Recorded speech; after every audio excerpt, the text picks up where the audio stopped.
Hi friends, welcome to my channel. মই আজি French fries বনাওঁ বুলি লৈছোঁ।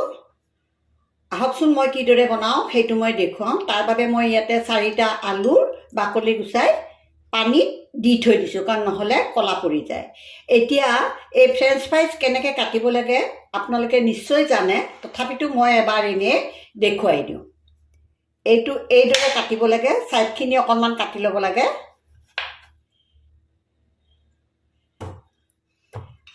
তাৰে পাছতে এই দুটা সাইড কাটি আকৌ এইটো সাইডও অলপমান কাটি দিব।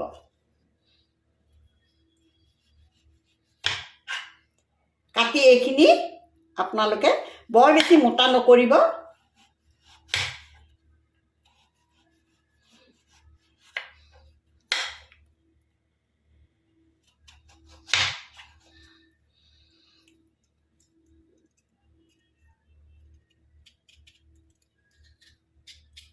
এইদৰে কাটিব লাগে।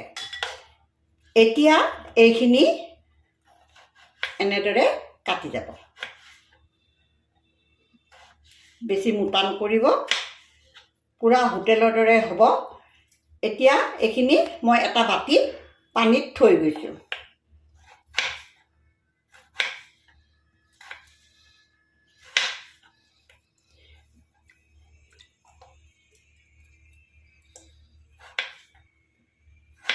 এয়া দেখিছে, এইদৰে মই আটাইখিনি আলু কাটি লওঁ ফ্ৰেঞ্চ ফ্ৰাইজৰ আকাৰত। আলুখিনি এয়া মই ফ্ৰেঞ্চ ফ্ৰাইজৰ দৰে কাটি ল'লোঁ। এতিয়া এটা কেৰাহীত মই পানী গৰম হ'বলৈকে দিছোঁ, আৰু ইয়াতে মই অকণমান এতিয়া নিমখ দি দিছোঁ। তাৰে পাছতে এই আলুখিনি মই তাতে দি দিম। এইখিনি প্ৰায় 4-5 মিনিটমান সময় সিজিব লাগিব। প্ৰায় 80% সিজিব লাগে। পূৰা সিজাই নিদিব, ভাঙি যোৱা কৰি নিসিজাব, যেন অলপমান চুলে সিজা হেন লাগে সেইটো কৰিব। এইখিনি মোৰ এতিয়া প্ৰায় 80% সিজি গ'ল। এতিয়া মই এইখিনিৰ পৰা পানীখিনি মই আঁতৰাই ল'ব লাগিব। এইদৰে মই এখন চেকনিত দি গোটেইখিনি আলু উলিয়াই ল'ম। এইদৰে উলিয়াই ল'ম গোটেইখিনি। উলিয়াই উঠি মই অলপ অলপকৈ ইয়াতে ঠাণ্ডা পানী এইদৰে ঢালি দিব লাগিব, নহ'লে গোটেইখিনি ইয়াতে সিজি যাব, বেছিকৈ সিজি যাব। অলপ ঠাণ্ডা কৰি ল'ব লাগিব। ইয়াৰে পাছত মই 10 মিনিটমানৰ কাৰণে এখন কাপোৰত আলুখিনি এটুকুৰা এটুকুৰা কৰি লৈ ভালদৰে মেলি লৈ ফেনৰ তলত শুকুৱাই ল'ম। এইদৰে মই গোটেইখিনি আলু ফেনৰ তলত প্ৰায় 10 মিনিটমানৰ কাৰণে শুকাবলৈকে দিলোঁ। এতিয়া এইখিনি শুকাই গৈছে। এতিয়া মই এটা বাটিত ঢালি লওঁ। আলুখিনি মই এটা বাটিত উলিয়াই ল'লোঁ, আৰু ইয়াতে মই এতিয়া 2 চামুচমান কৰ্ণফ্ল'ৰ মিক্স কৰি দিম। তাতকৈ বেছি দিবলৈ নালাগে। দি এইখিনি ভালদৰে মই মিলাই ল'ম। গোটেইখিনি মই এইদৰে জোকাৰি মিলাই লৈছোঁ।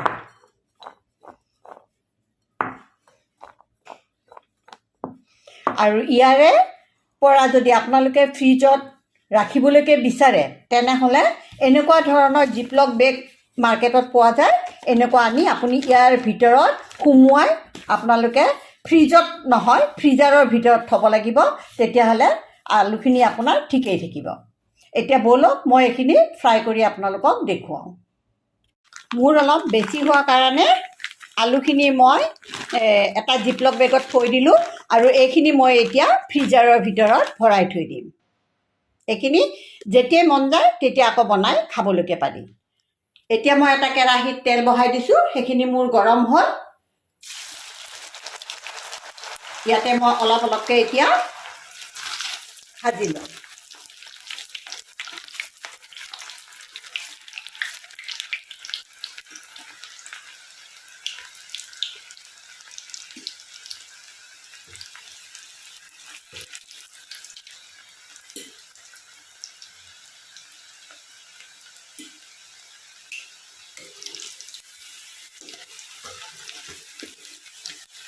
প্ৰথমতে 3 মিনিটমান সময় ভাজি এইখিনি নমাই ল'ব লাগিব।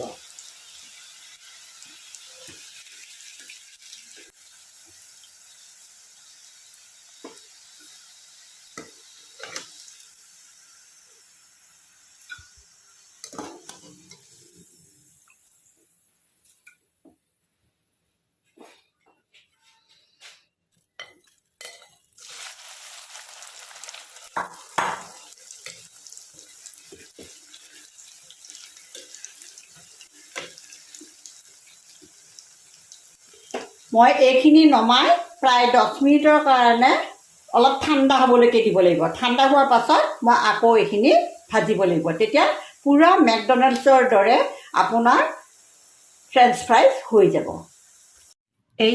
এইখিনি মই এবাৰ ভাজি ল'লোঁ। এইখিনি এতিয়া ঠাণ্ডা হ'ব লাগিব। এতিয়া গৰম হৈ আছে। একেবাৰে ঠাণ্ডা হোৱাৰ পাছত মই আৰু এবাৰ ভাজি দিম। তেতিয়া পুৰা আপোনালোকৰ ফ্ৰেঞ্চ ফ্ৰাইজ হৈ যাব মেকডনাল্ডছৰ দৰে। এতিয়া মই কেৰাহীটো আকৌ গৰম কৰিছোঁ। একেবাৰে তেলখিনি গৰম হৈ গৈছে আৰু আলুখিনিও মোৰ ঠাণ্ডা হৈ গৈছে। এইখিনি মই এতিয়া ইয়াতে দি দিলোঁ। এইখিনি একেবাৰে এতিয়া মচমচীয়া কৰি মই ভাজি ল'ম।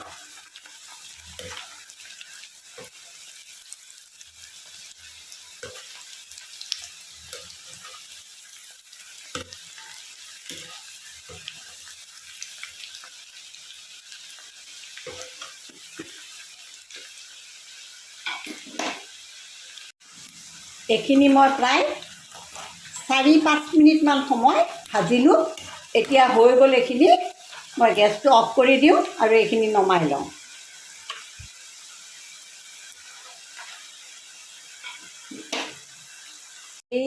মই আপোনালোকৰ ওচৰত পটেটো ফ্ৰেঞ্চ ফ্ৰাইজ বনাই দেখুৱালোঁ। আপোনালোকৰ নিশ্চয় ভাল লাগিব। ঘৰতে আপোনালোকেও বনাই ল'ব পাৰিব। একেবাৰে ধুনীয়া মচমচীয়া হয়। ইয়াৰে ওপৰত আপোনালোকে অকণমান নিমখ এইদৰে ছটিয়াই দিব। দি চচ লগাই খাবলৈকে পাৰিব। আশা কৰোঁ আপোনালোকৰ ৰেচিপিটো ভাল লাগিব।